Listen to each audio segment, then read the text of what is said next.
भगवान विष्णु ने पक्षीराज गरुड़ को बताया, मांस खाना पाप है या पुण्य? नमस्कार दर्शकों, स्वागत है आपका हमारे YouTube चैनल ज्ञान साधना टीवी पर। दर्शकों, आज फिर से हम लेकर आए हैं एक प्यारी सी कथा के साथ एक नया संदेश और नया जानकारी। दर्शकों, आज की कथा बहुत ही ज्ञानवर्धक और प्रेरणादायक है। दर्शकों, आज की कथा में आप जानेंगे कि आखिर मांस खाना पाप है या पुण्य।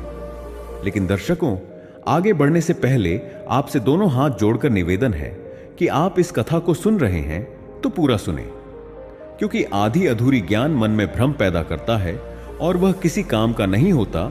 इसलिए आपसे विनम्र निवेदन है कि इस कथा को अंत तक पूरा सुने। और दर्शकों, अगर आप भी मेरे तरह भगवान श्री राम जी के भक्त हैं तो कमेंट में सच्ची श्रद्धा से जय श्री राम जरूर लिखें।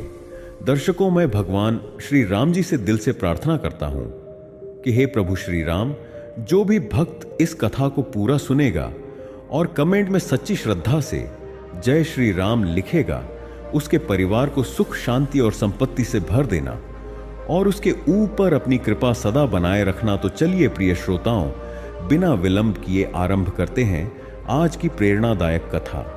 दर्शकों, एक बार शांत और पवित्र क्षीर सागर में अनंत काल से शेषनाग की शैया पर सृष्टि के पालनहार भगवान श्री हरि विष्णु विश्राम कर रहे थे। माता लक्ष्मी अत्यंत प्रेम से उनके चरण दबा रही थीं। संपूर्ण वैकुंठ धाम में एक अलौकिक शांति छाई हुई थी। तभी आकाश मार्ग से तेज गति से उड़ते हुए पक्षीराज गरुड़ वहां पधारे। गरुड़ जी के चेहरे पर चिंता और मन में एक गहरा प्रश्न उठ रहा था। यह प्रश्न ऐसा था जिस पर मृत्युलोक यानी धरती पर हमेशा से मनुष्य आपस में लड़ते और उलझते रहे हैं। गरुड़ जी ने भगवान विष्णु के चरणों में प्रणाम किया और अपने मन की भारी दुविधा उनके सामने रखी। उन्होंने पूछा, हे नारायण, हे त्रिलोकीनाथ, पृथ्वी पर मनुष्यों के बीच एक बड़ा भारी विवाद है। संसार में कुछ लोग जीव हत्या को घोर पाप कहते हैं और शुद्ध शाकाहार को ही मोक्ष का मार्ग मानते हैं।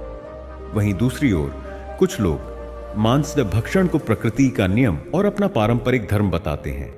कृपया मेरे इस संशय को दूर करें प्रभु, मांस खाना पाप है या पुण्य? भगवान विष्णु गरुड़ की बात सुनकर मंद मंद मुस्कुराए। उन्होंने अत्यंत शांत स्वर में कहा, हे पक्षीराज, संसार के हर कर्म का उत्तर केवल हां या ना में नहीं दिया जा सकता। किसी कर्म का पाप या पुण्य होना उस कर्म के पीछे छिपी भावना और परिस्थिति पर निर्भर करता है। इस रहस्य को गहराई से समझने के लिए तुम्हें एक प्राचीन कथा सुनाता हूं। इस कथा के अंत में तुम्हारे इस प्रश्न का उत्तर स्वयं ही तुम्हें मिल जाएगा, इसलिए इस कथा को आपको पूरा सुनना पड़ेगा। दर्शकों, भगवान विष्णु ने अपनी मधुर और गंभीर वाणी में कथा आरंभ की। हे गरुड़, ध्यान से सुनो। प्राचीन काल में आर्यावर्त के मध्य में एक बहुत ही सुंदर, विशाल और समृद्ध नगर हुआ करता था। उस नगर का नाम धर्मपुरी था। धर्मपुरी नगर अपने न्याय, नीति, शिक्षा और शास्त्रों के ज्ञान के लिए पूरे आर्यावर्त में विख्यात था। उस नगर के राजा चंद्रसेन बहुत ही धर्मपरायण और न्यायप्रिय शासक थे। उनके राज्य में कोई भी प्राणी भूखा नहीं सोता था। उसी धर्मपुरी नगर में पवित्र गोदावरी नदी के तट पर एक अत्यंत विद्वान ब्राह्मण रहते थे। उनका नाम देवदत्त था। देवदत्त को चारों वेदों, पुराणों और समस्त शास्त्रों का बहुत गहरा ज्ञान था। उनका दैनिक जीवन अत्यंत कठोर नियमों से बंधा हुआ था।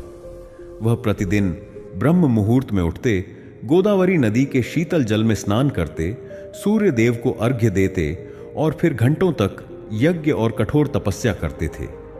उनका जीवन पूर्ण रूप से सात्विक था। देवदत्त ने अपने पूरे जीवन में कभी किसी जीव को जरा सा भी कष्ट नहीं पहुंचाया था। चींटियों को आटा डालना, गायों को चारा खिलाना और पक्षियों के लिए जल रखना उनका नित्य का कर्म था। उनका अपना भोजन केवल कंद, मूल और ताजे फल हुआ करता था। पूरे नगर में देवदत्त के ज्ञान और उनकी शारीरिक पवित्रता की बहुत चर्चा होती थी। स्वयं राजा चंद्रसेन भी देवदत्त का बहुत सम्मान करते थे और किसी भी शुभ कार्य से पहले उनका आशीर्वाद अवश्य लेते थे। परंतु हे गरुड़, ज्ञान जब विनम्रता के बिना आता है तो वह पतन का कारण बन जाता है।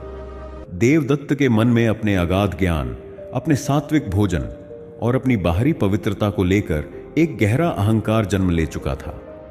वह खुद को पूरे संसार का सबसे श्रेष्ठ, सबसे पवित्र और सबसे अधिक पुण्यवान मनुष्य मानते थे। जो लोग मांस खाते थे या शास्त्र नहीं पढ़ते थे, देवदत्त उन्हें बहुत ही नीची और घृणा की दृष्टि से देखते थे। उनके हृदय में उन लोगों के लिए कोई दया या करुणा नहीं थी। उसी धर्मपुरी नगर की सीमा के बाहर एक बहुत ही घने और भयंकर जंगल में शब्र जाति का एक युवक रहता था। उस युवक का नाम अरण्यक था। अरण्यक जाति से एक शिकारी था। उसके पास न तो कोई धन था, न रहने के लिए कोई अच्छा घर, और न ही उसे किसी शास्त्र का ज्ञान था। अरण्यक के माता पिता बहुत वृद्ध हो चुके थे। उम्र के कारण उन दोनों की आंखों की रोशनी पूरी तरह से जा चुकी थी और वे अपने बिस्तर से उठने में भी असमर्थ थे। अरण्यक का पूरा जीवन केवल और केवल अपने अंधे और वृद्ध माता पिता की सेवा में समर्पित था। जंगल में जाना, जानवरों का शिकार करना, मांस लाना और उसी से अपने माता पिता का पेट पालना, यही अरण्यक का प्रतिदिन का एकमात्र काम था। वह जो कुछ भी शिकार करके लाता, सबसे पहले उसे बहुत ही प्रेम से पकाता, फिर अपने हाथों से अपने नेत्रहीन माता पिता को खिलाता। माता पिता के भोजन करने के बाद जो कुछ थोड़ा बहुत मांस बच जाता, उसे वह स्वयं खाकर ईश्वर का धन्यवाद करता था। अरण्यक के मन में किसी के लिए कोई द्वेष नहीं था। वह बस अपने कर्तव्य का पालन कर रहा था। समय का पहिया अपनी गति से घूमता रहा। एक दिन की बात है, गोदावरी नदी के तट पर एक बहुत बड़ा धार्मिक अनुष्ठान हुआ था। पंडित देवदत्त उस अनुष्ठान को पूर्ण करने के बाद नदी में पवित्र स्नान करके अपने कई शिष्यों के साथ अपने आश्रम की ओर लौट रहे थे। उन्होंने बहुत ही स्वच्छ और श्वेत वस्त्र धारण किए हुए थे। उनके माथे पर चंदन का बड़ा सा लेप लगा हुआ था। उसी समय अरण्यक भी घने जंगल से शिकार करके लौट रहा था। आज उसे शिकार मिलने में बहुत देर हो गई थी। उसके कंधे पर एक मृत हिरण रखा हुआ था। उस हिरण के ताजे खून से अरण्यक के वस्त्र पूरी तरह से सने हुए थे। वह बहुत तेज कदमों से चल रहा था, क्योंकि उसे पता था कि उसकी कुटिया में उसके अंधे माता पिता सुबह से भूखे बैठे होंगे और उसके लौटने का इंतजार कर रहे होंगे। संयोग की बात देखिए, नगर के बाहर पगडंडी पर दोनों का मार्ग एक ही था। रास्ते में अरण्यक लगभग दौड़ता हुआ आ रहा था।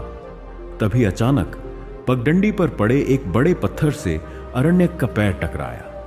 अरण्यक अपना संतुलन खो बैठा और वह जमीन पर गिर पड़ा। उसके कंधे पर रखा हुआ मृत और खून से लथपथ हिरण छिटक कर सीधा पंडित देवदत्त के चरणों के बिल्कुल पास आकर गिरा। हिरण के शरीर से निकले खून की कुछ लाल बूंदें उछलकर देवदत्त के बिल्कुल साफ सुथरे श्वेत वस्त्रों पर जा पड़ी। यह दृश्य देखते ही पंडित देवदत्त क्रोध से आग बबूला हो गए। उनके चेहरे का रंग लाल हो गया। उनका शरीर क्रोध के मारे कांपने लगा। उन्होंने अरण्यक की तरफ अत्यंत घृणा और तिरस्कार से देखा और ऊंचे कड़कते हुए स्वर में चिल्लाकर कहा, अरे मूर्ख, अरे नीच पापी, तूने यह क्या अनर्थ कर दिया? क्या तुझे दिखाई नहीं देता कि तू किसके सामने चल रहा है? तूने मेरे अत्यंत पवित्र वस्त्रों को अपने इन अपवित्र और रक्त रंजित हाथों से अशुद्ध कर दिया। मैं अभी अभी गोदावरी नदी से स्नान करके ईश्वर की पवित्र पूजा करके आ रहा था। तेरे इस महापाप कर्म के कारण मेरा सारा स्नान, मेरी सारी तपस्या और मेरी पूजा भंग हो गई है। अरण्यक अपने दर्द को भूलकर तुरंत अपने घुटनों के बल जमीन पर बैठ गया। उसने दोनों हाथ जोड़ लिए। उसकी आंखों में अपने किए पर पछतावा था। उसने बहुत ही विनम्र और कांपते हुए स्वर में कहा, हे क्षमा के सागर, हे ब्राह्मण देवता, मुझे क्षमा कर दीजिए। मेरा उद्देश्य आपका जरा सा भी अपमान करना या आपकी पवित्रता को अशुद्ध करना बिल्कुल नहीं था। मैं तो बस बहुत जल्दी में था। मेरे वृद्ध और दोनों आंखों से अंधे माता पिता सुबह से कुटिया में भूखे बैठे हैं। मैं उन्हीं के लिए यह भोजन लेकर दौड़ता हुआ जा रहा था। पत्थर से पैर फिसलने के कारण दुर्भाग्यवश यह दुर्घटना हो गई। कृपया मुझ गरीब के इस अनजाने अपराध को क्षमा करें। लेकिन अरण्यक की इस करुण पुकार का देवदत्त के हृदय पर कोई असर नहीं हुआ। अहंकार ने उनकी दया को खत्म कर दिया था। देवदत्त का क्रोध बिल्कुल भी शांत नहीं हुआ।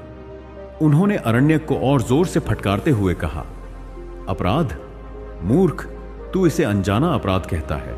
यह अनजाना अपराध नहीं है, यह तो तेरा नित्य का पाप कर्म है। तू जंगल के निर्दोष और मूक जीवों की निर्मम हत्या करता है। तू एक हत्यारा है, तू उस मांस को खाता है। तुझसे बड़ा पापी, निर्दयी और नीच इस पूरे संसार में कोई दूसरा नहीं है। तेरे जैसे क्रूर लोगों के कारण ही इस धरती पर पाप का बोझ बढ़ रहा है। तू धर्म के नाम पर एक बहुत बड़ा कलंक है। दूर हो जा मेरी नजरों से, वरना मैं तुझे यहीं भस्म कर दूंगा। देवदत्त की इतनी कठोर और कटु बातें सुनकर अरण्यक के हृदय को बहुत गहरी ठेस पहुंची। उसकी आंखों से आंसू छलक पड़े, लेकिन अरण्यक ने पलटकर ब्राह्मण देवता को कोई भी जवाब नहीं दिया। उसने अपना सिर नीचे झुका लिया। बिना कुछ कहे उसने जमीन से उस मृत हिरण को वापस अपने कंधे पर उठाया और अत्यंत शांति से भारी कदमों के साथ अपने रास्ते अपनी कुटिया की ओर चल दिया।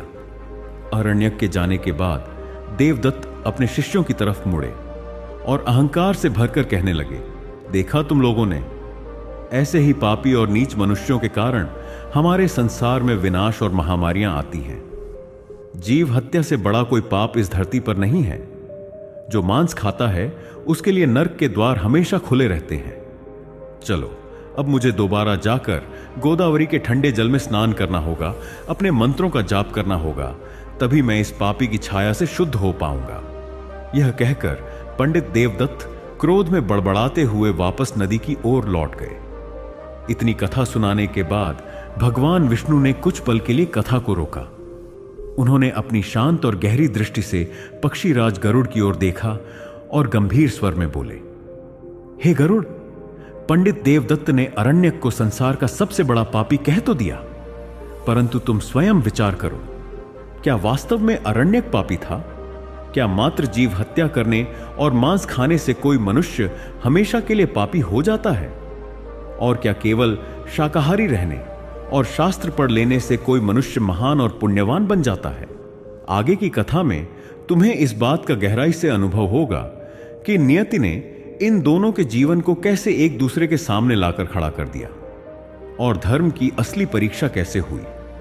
भगवान विष्णु ने गरुड़ जी की ओर अत्यंत स्नेह से देखा और अपनी शांत मधुर वाणी में कथा को आगे बढ़ाते हुए कहा, हे पक्षीराज गरुड़, अरण्यक के जाने के बाद पंडित देवदत्त अपने शिष्यों के साथ वापस गोदावरी नदी के तट पर पहुंचे। अरण्यक की छाया और उस मृत हिरण के रक्त की कुछ बूंदों के स्पर्श से देवदत्त को अत्यंत ग्लानि हो रही थी। उन्हें लग रहा था जैसे उनका सारा जीवन, उनकी सारी तपस्या भ्रष्ट हो गई हो। उन्होंने तुरंत नदी के ठंडे जल में प्रवेश किया और घंटों तक अपने शरीर को मिट्टी और भस्म से रगड़ रगड़ कर धोया। नदी के जल में खड़े होकर उन्होंने अपने शिष्यों की ओर देखा और ऊंचे स्वर में कहा, हे मेरे शिष्यों, तुम सबने आज देखा कि कैसे एक नीच और पापी शिकारी ने मेरी पवित्रता को नष्ट करने का दुस्साहस किया। याद रखो, जो मनुष्य मांस का भक्षण करता है, जो निर्दोष जीवों के प्राण लेता है, उसके स्पर्श मात्र से हमारे जैसे सात्विक और ज्ञानी मनुष्यों का धर्म संकट में पड़ जाता है। ऐसे पापियों के लिए ईश्वर के दरबार में कोई क्षमा नहीं है। मांस खाना मृत्यु लोक का सबसे घृणित और भयंकर पाप है। तुम सब संकल्प लो कि कभी ऐसे पापियों की छाया भी अपने ऊपर नहीं पड़ने दोगे। शिष्यों ने देवदत्त की बात मानकर सिर झुका लिया। देवदत्त ने फिर से कई घंटों तक कड़े मंत्रों का जाप किया, सूर्य देव से क्षमा मांगी और अपने अहंकार को और अधिक पुष्ट करते हुए वापस अपने आश्रम लौट गए। वहीं दूसरी ओर हे गरुड़, अरण्यक अत्यंत भारी मन और थके हुए कदमों से अपनी छोटी सी कुटिया में पहुंचा। रास्ते भर पंडित देवदत्त के कठोर शब्द उसके कानों में गूंज रहे थे। वह सोच रहा था कि क्या वह सचमुच इतना बड़ा पापी है? क्या अपने अंधे और असहाय माता पिता का पेट पालने के लिए शिकार करना उसे ईश्वर की नजरों में नीच बना देता है? इन्हीं विचारों में डूबा हुआ वह कुटिया के द्वार पर पहुंचा। कुटिया के अंदर घुप अंधेरा था। एक कोने में सूखी घास और फटे पुराने वस्त्रों के बिस्तर पर उसके वृद्ध नेत्रहीन माता पिता बैठे हुए उसकी प्रतीक्षा कर रहे थे। अरण्यक के कदमों की आहट सुनते ही उसकी बूढ़ी मां के चेहरे पर एक चमक आ गई। मां ने अपनी कांपती हुई आवाज में पुकारा, पुत्र अरण्यक, क्या तू आ गया मेरे बच्चे? आज तुझे लौटने में बहुत देर हो गई। तेरे पिता और मैं सुबह से बहुत चिंतित थे। क्या जंगल में आज कोई संकट आ गया था? तेरा शरीर ठीक तो है ना पुत्र? अपनी मां की ममता भरी आवाज सुनकर अरण्यक के हृदय का सारा दुख, सारा अपमान पल भर में पिघल गया। उसने अपने आंसुओं को पी लिया और अपनी आवाज को बिल्कुल सामान्य और प्रसन्न बनाते हुए कहा, हां मां, मैं बिल्कुल ठीक हूं। आज जंगल में शिकार बहुत गहराई में मिला। मुझे बहुत दूर तक जाना पड़ा, बस इसीलिए थोड़ी देर हो गई। आप दोनों बिल्कुल चिंता मत कीजिए। मैं बहुत अच्छा और ताजा भोजन लेकर आया हूं। मैं अभी तुरंत इसे पकाता हूं। आप दोनों को बहुत जोरों की भूख लगी होगी।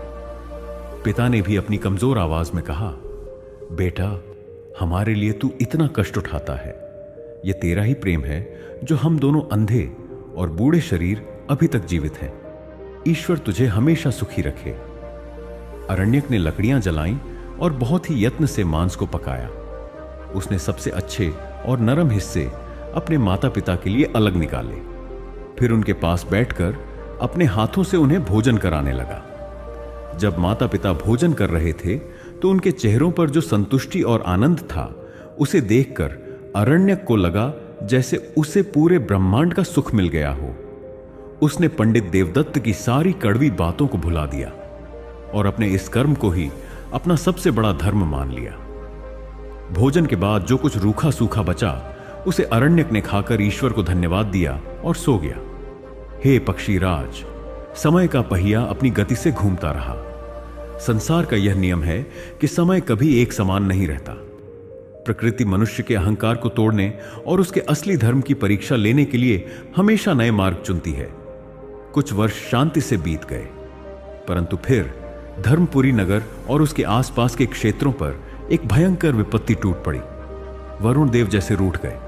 लगातार 3 वर्षों तक आसमान से पानी की एक बूंद तक नहीं गिरी। भयंकर अकाल पड़ गया। सूर्य की किरणें आग बरसाने लगी। जो गोदावरी नदी कभी लबालब बहती थी, वह अब सूखकर एक पतली सी नाली बन गई। खेत बंजर हो गए। धरती में बड़ी बड़ी दरारें पड़ गईं। हरे भरे पेड़ सूखकर ठूंठ में बदल गए। नगर के लोग अन्न के एक एक दाने के लिए तरसने लगे। भूख और प्यास से बेहाल होकर पशु पक्षी तड़प तड़प कर मरने लगे। पूरे धर्मपुरी राज्य में त्राही त्राही मच गई।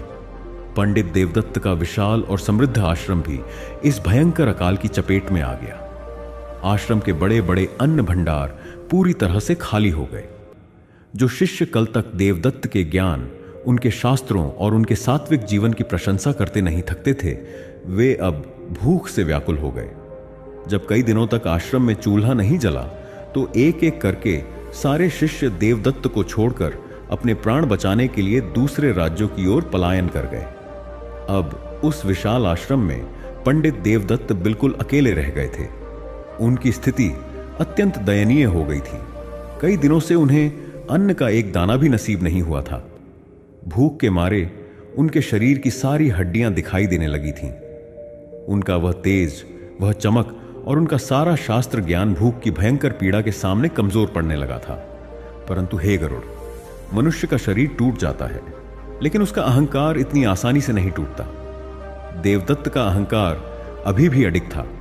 उनके पास भूख से बचने का एक उपाय था कि वह नगर में जाकर किसी से भीख मांग ले या जंगल में जाकर कोई भी साधारण कंदमूल खा ले। परंतु उनका अहंकार उन्हें ऐसा करने से रोक रहा था। वह स्वयं से कहते, मैं पूरे आर्यावर्त का सबसे श्रेष्ठ और पवित्र ब्राह्मण हूं। मैंने जीवन भर कठोर नियम पाले हैं, सात्विक भोजन किया है। क्या अब मैं अपने प्राण बचाने के लिए किसी नीच या अशुद्ध मनुष्य के हाथ का अन्न ग्रहण करूंगा? कभी नहीं। मेरे पुण्य और मेरी तपस्या इतनी महान है कि ईश्वर स्वयं मेरे लिए स्वर्ग से भोजन भेजेंगे। मैं इस अकाल में भी अपने नियमों को नहीं तोड़ूंगा। देवदत्त एक पेड़ के नीचे बैठकर आंखें बंद करके मंत्रों का जाप करने लगे और किसी चमत्कार की प्रतीक्षा करने लगे।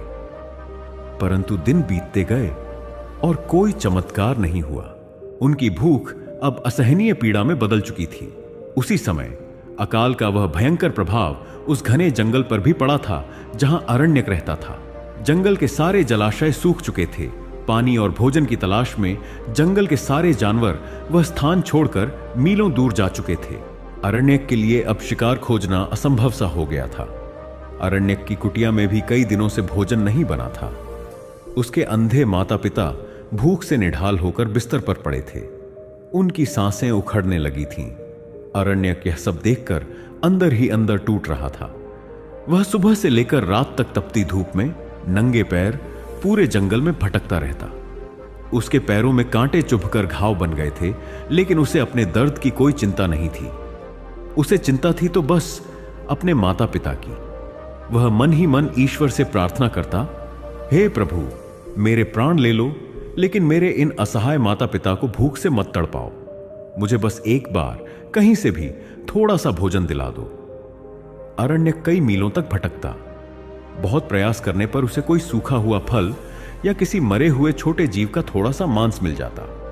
वह दौड़कर अपनी कुटिया में आता और उसे पकाकर अपने माता पिता के मुंह में डालता। वह खुद हफ्तों तक भूखा रहता, केवल पानी पीकर अपना जीवन चला रहा था ताकि उसके माता पिता जीवित रह सके। उसकी आंखों के नीचे काले गड्ढे पड़ गए थे, शरीर सूखकर कांटा हो गया था, लेकिन माता पिता की सेवा का उसका भाव जरा भी कम नहीं हुआ था। कथा कहते कहते भगवान विष्णु के चेहरे पर एक गंभीर भाव आ गया। उन्होंने गरुड़ से कहा, हे गरुड़, अकाल ने दोनों की परीक्षा लेनी आरंभ कर दी थी। एक तरफ देवदत्त थे, जिन्हें अपने ज्ञान और पवित्रता का अहंकार था, और दूसरी तरफ अरण्यक था, जिसे केवल अपने कर्तव्य और प्रेम का ज्ञान था। जब पंडित देवदत्त को लगा कि अब अगर उन्होंने अन्न का एक दाना नहीं खाया तो उनके प्राण पखेरु उड़ जाएंगे, तब उनका अहंकार कुछ ढीला पड़ा। मृत्यु के भय ने उन्हें अपने आश्रम से बाहर निकलने पर विवश कर दिया। देवदत्त ने तय किया कि वह इस सूखे हुए नगर को छोड़कर किसी दूसरे राज्य में जाएंगे जहां अकाल न हो। अपनी बची खुची शक्ति को बटोरकर अपनी लाठी के सहारे देवदत्त ने नगर से बाहर कदम रखा। उनका शरीर कांप रहा था, आंखों के आगे अंधेरा छा रहा था। दूसरे राज्य तक पहुंचने के लिए उन्हें उसी घने और भयंकर जंगल से होकर गुजरना था जहां अरण्यक की कुटिया थी। देवदत्त जंगल के रास्ते पर चल पड़े। तपती हुई धूप उनके मस्तिष्क को जला रही थी। दूर दूर तक न तो पानी था और न ही कोई छायादार वृक्ष। चलते चलते देवदत्त के पैरों ने जवाब दे दिया। उनके कंठ पूरी तरह से सूख चुके थे। उन्हें लगा कि अब उनकी मृत्यु निश्चित है। वह हांफते हुए एक सूखे पेड़ के पास पहुंचे और वहीं जमीन पर धड़ाम से गिर पड़े। उनकी आंखें बंद होने लगीं और चेतना लुप्त होने लगी।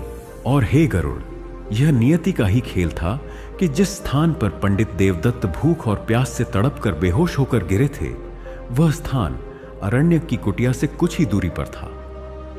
इतना कहकर भगवान विष्णु शांत हो गए। गरुड़ जी कथा में पूरी तरह से खो चुके थे। उनकी आंखों में आगे क्या होगा, यह जानने की तीव्र उत्सुकता थी। भगवान विष्णु ने अपनी शांत और सम्मोहक वाणी में कथा को आगे बढ़ाते हुए कहा, हे पक्षीराज गरुड़, अरण्यक की कुटिया से कुछ ही दूरी पर पंडित देवदत्त अचेत अवस्था में पड़े थे। तपती हुई धरती और ऊपर से आग बरसाता सूर्य दोनों मिलकर देवदत्त के प्राणों को सोख रहे थे। उनके होंठ सूखकर फट चुके थे और सांसें अत्यंत धीमी चल रही थीं। ऐसा प्रतीत हो रहा था मानो कुछ ही पलों में उनके प्राण इस जर्जर शरीर को छोड़कर चले जाएंगे। उसी समय अरण्यक भी पूरे दिन जंगल में भटकने के बाद अपनी कुटिया की ओर लौट रहा था। आज भाग्य ने उसका थोड़ा साथ दिया था।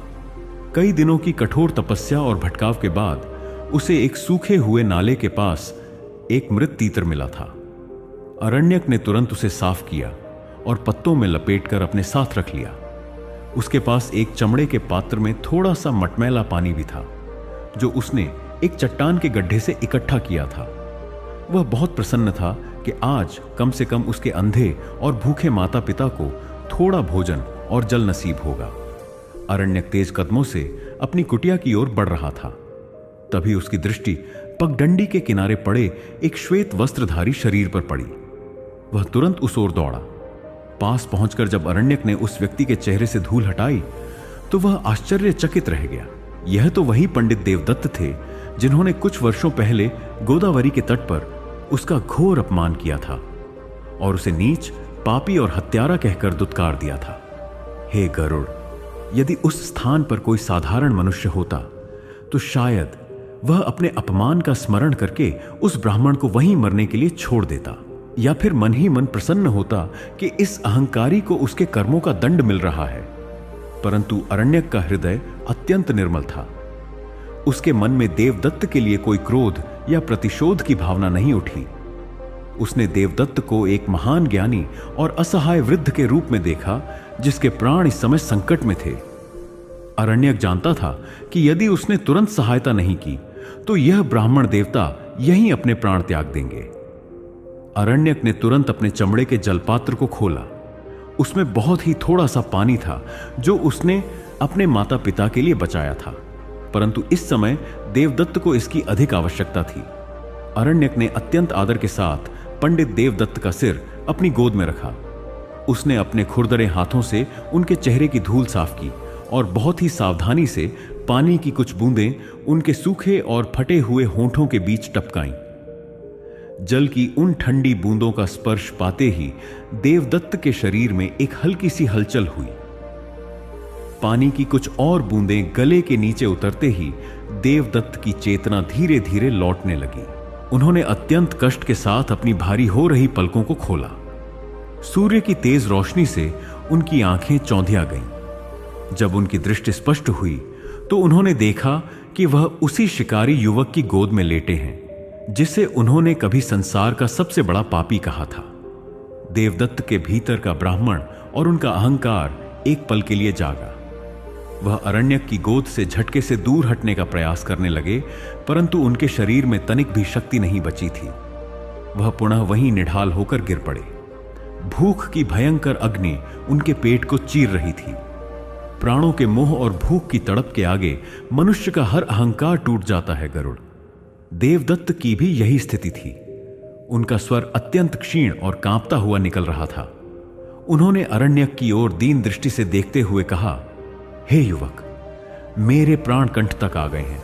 क्षुधा की अग्नि मुझे जला रही है, मुझे बचा लो। क्या तुम्हारे पास अन्न का कोई दाना है? मुझे कुछ खाने को दे दो, अन्यथा मैं अभी मृत्यु को प्राप्त हो जाऊंगा।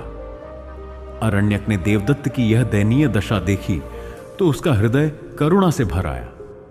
उसने अत्यंत नम्रता से हाथ जोड़कर कहा, हे ब्राह्मण देवता, आप तनिक भी चिंता न करें। मैं आपको इस अवस्था में मरने नहीं दूंगा।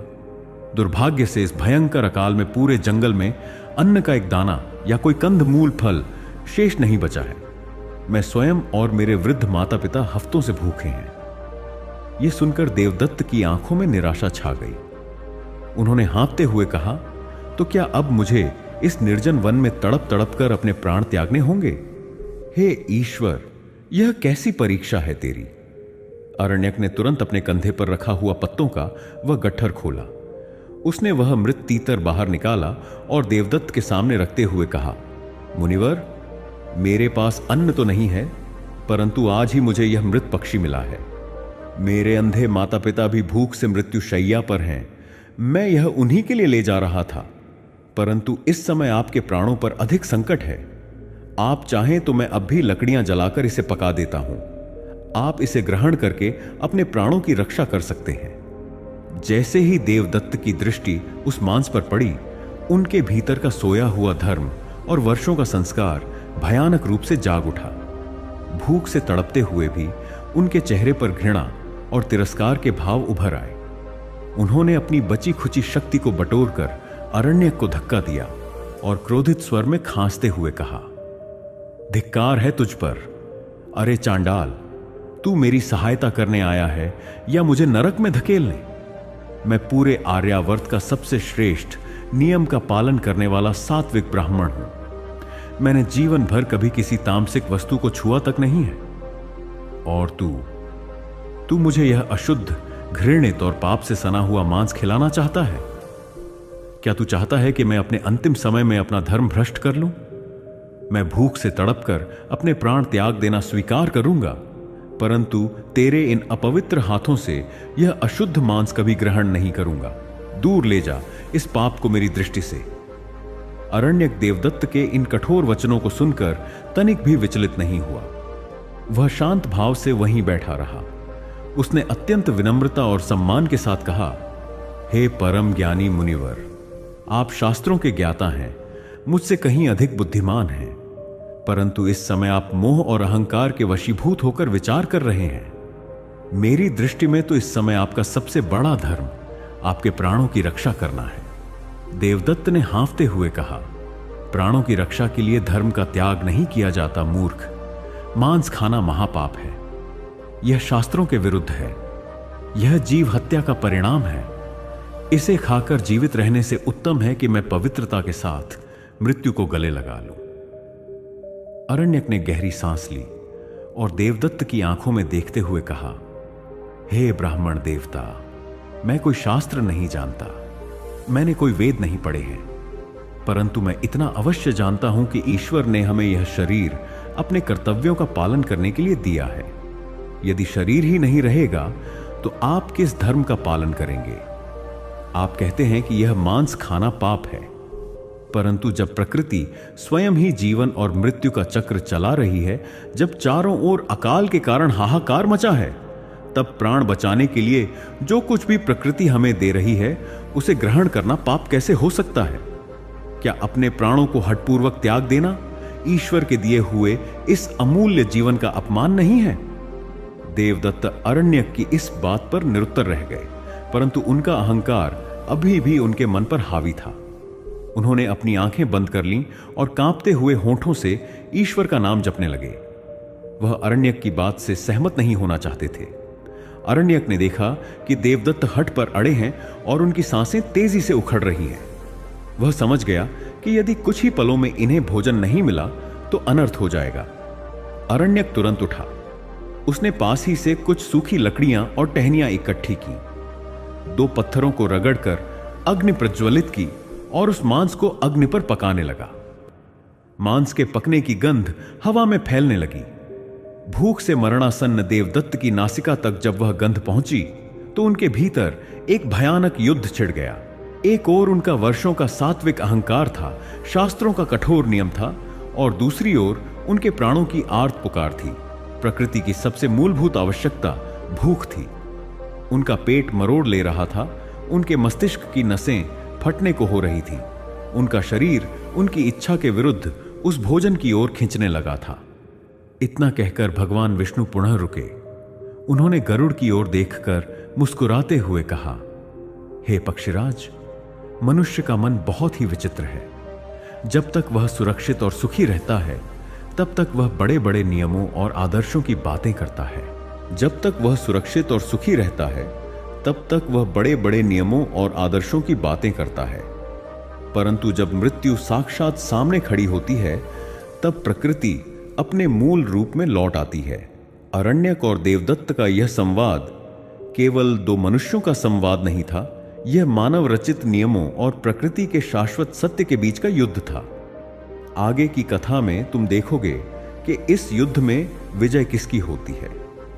भगवान विष्णु ने पक्षीराज गरुड़ को कथा सुनाते हुए आगे कहा, हे गरुड़, जब अरण्यक ने उस मृत पक्षी के मांस को अग्नि पर पकाया तो प्राणों के संकट में फंसे पंडित देवदत्त का शरीर उस भोजन की गंध की ओर खींचने लगा। उनका पेट भूख की भयंकर अग्नि से जल रहा था। मृत्यु उनके ठीक सामने खड़ी थी।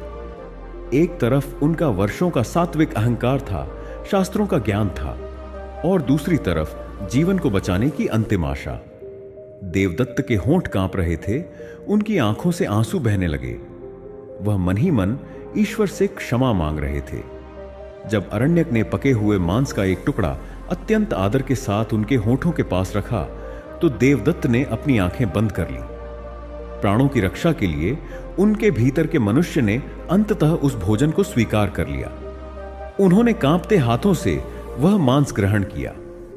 भोजन के गले से नीचे उतरते ही देवदत्त के मृतप्राय शरीर में प्राणों का संचार होने लगा। उनकी उखड़ती हुई सांसें शांत होने लगी और आंखों के आगे छाया हुआ अंधेरा छंटने लगा।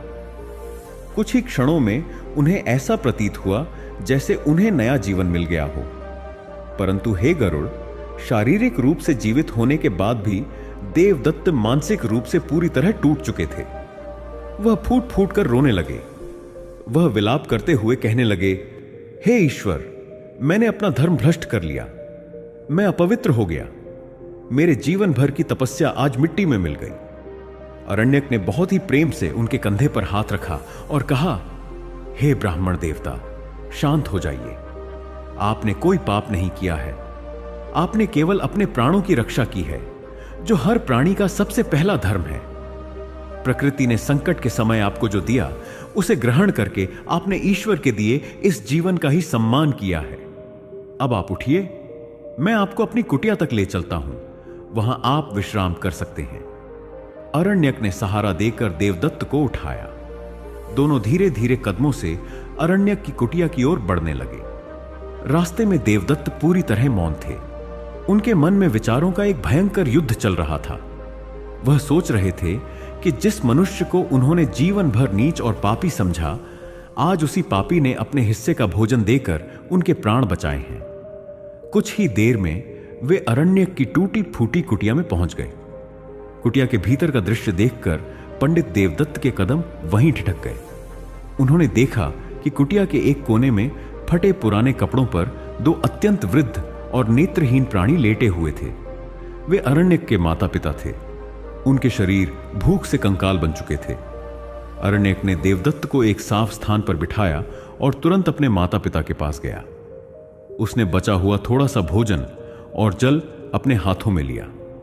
अरण्यक के स्पर्श को पहचानते ही उन दोनों अंधे माता पिता के चेहरों पर एक अलौकिक तेज और मुस्कान आ गई।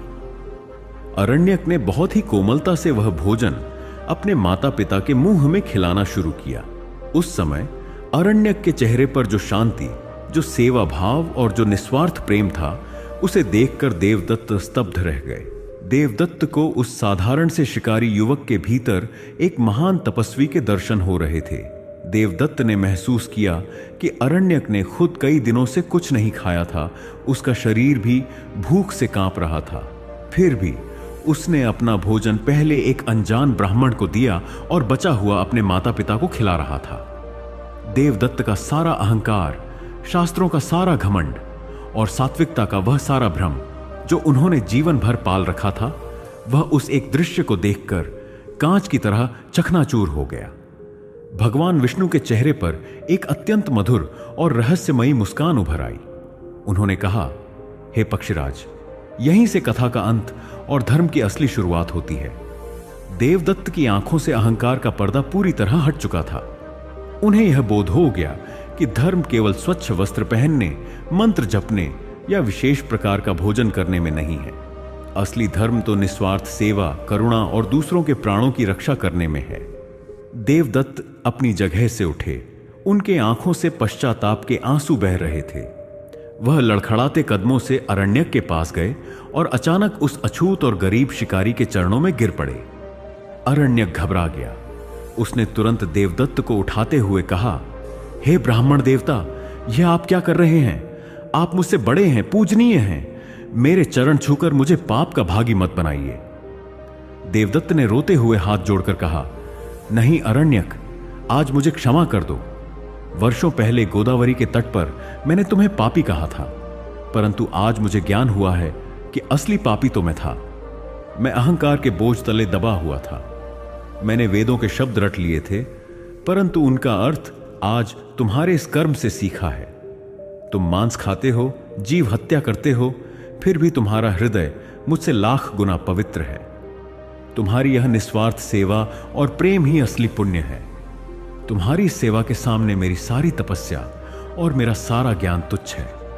और हे गरुड़, तभी वहां एक बहुत बड़ा चमत्कार हुआ। जैसे ही देवदत्त के सच्चे आंसुओं ने अरण्यक के चरणों को स्पर्श किया और उनके मन से सारा अहंकार समाप्त हुआ, अचानक वह कुटिया एक दिव्य प्रकाश से भर गई। अरण्यक के अंधे माता पिता, जो वास्तव में मेरी और माता लक्ष्मी की ही एक माया थे, उन्होंने अपना दिव्य रूप धारण कर लिया। यह सुनकर गरुड़ जी आश्चर्य से भर गए। भगवान विष्णु ने आगे कहा, हां गरुड़, वह एक परीक्षा थी। अकाल भी मेरी ही रची हुई एक लीला थी, जो मैंने देवदत्त का अहंकार तोड़ने और संसार को धर्म का सच्चा मार्ग दिखाने के लिए रची थी। मैंने देवदत्त को आशीर्वाद देते हुए कहा कि हे देवदत्त, आज तुमने असली ज्ञान प्राप्त कर लिया है। कर्म छोटा या बड़ा नहीं होता, भाव बड़ा होता है। इस घटना के बाद उस राज्य से अकाल हमेशा के लिए समाप्त हो गया। देवदत्त वापस अपने नगर गए, परंतु इस बार एक अहंकारी पंडित के रूप में नहीं, बल्कि एक सच्चे ज्ञानी और करुणावान मनुष्य के रूप में। उन्होंने अपना पूरा जीवन भूखों को भोजन कराने और दीन दुखियों की सेवा में लगा दिया। दर्शकों, कथा पूर्ण करने के बाद भगवान विष्णु ने गरुड़ जी की ओर अत्यंत गंभीरता से देखा और कहा, हे पक्षीराज गरुड़, अब तुम्हारे उस प्रश्न का उत्तर सुनो। संसार में कोई भी कर्म अपने आप में पूरी तरह पाप या पुण्य नहीं होता। उसे करने के पीछे छिपी मनुष्य की भावना उसे पाप या पुण्य बनाती है। मांस खाना पाप कब है? जब कोई मनुष्य अपनी जीभ के स्वाद के लिए, अपने लालच के लिए या मौत शौक के लिए किसी निर्दोष जीव की हत्या करता है या करवाता है, तो वह घोर पाप है। प्रकृति के संतुलन को बिगाड़ना और केवल अपने सुख के लिए किसी को पीड़ा देना नर्क का मार्ग है। दर्शकों, भगवान विष्णु ने गरुड़ जी की ओर अत्यंत गंभीरता से देखा और कहा, हे पक्षीराज गरुड़, मांस खाना पुण्य या धर्म कब बन जाता है? परंतु जब बात प्राणों की रक्षा की हो, जैसे भयंकर अकाल, बीमारी या संकट के समय, जहां जीवित रहने का कोई अन्य विकल्प न हो, वहां अपने प्राणों को बचाने के लिए जो कुछ भी उपलब्ध हो उसे ग्रहण करना पाप नहीं है। प्राणों की रक्षा करना सबसे बड़ा धर्म है। इसी प्रकार यदि कोई अरण्यक जैसा व्यक्ति अपने भूखे और असहाय माता पिता या बच्चों का पेट पालने के लिए अपनी आजीविका के रूप में शिकार करता है और उसके मन में कोई क्रूरता या लालच नहीं है, तो वह उसका कर्तव्य है। कर्तव्य का पालन कभी पाप नहीं हो सकता। अतः हे गरुड़, भोजन सात्विक हो या तामसिक, वह मनुष्य के हृदय की पवित्रता तय नहीं करता। निस्वार्थ प्रेम, करुणा और अहंकार से मुक्ति ही ईश्वर तक पहुंचने का एकमात्र मार्ग है। गरुड़ जी के मन का सारा संशय दूर हो गया। उन्होंने भगवान विष्णु के चरणों में प्रणाम किया और इस परम ज्ञान के लिए उन्हें धन्यवाद दिया। दर्शकों, आशा करते हैं आज की कथा से आपको कुछ न कुछ सीखने को जरूर मिला होगा। अगर आपको यह कथा पसंद आई है तो कमेंट में सच्ची श्रद्धा से जय श्री राम जरूर लिखें और कमेंट में बताएं कि आप यह कथा कहां से सुन रहे हैं। धन्यवाद।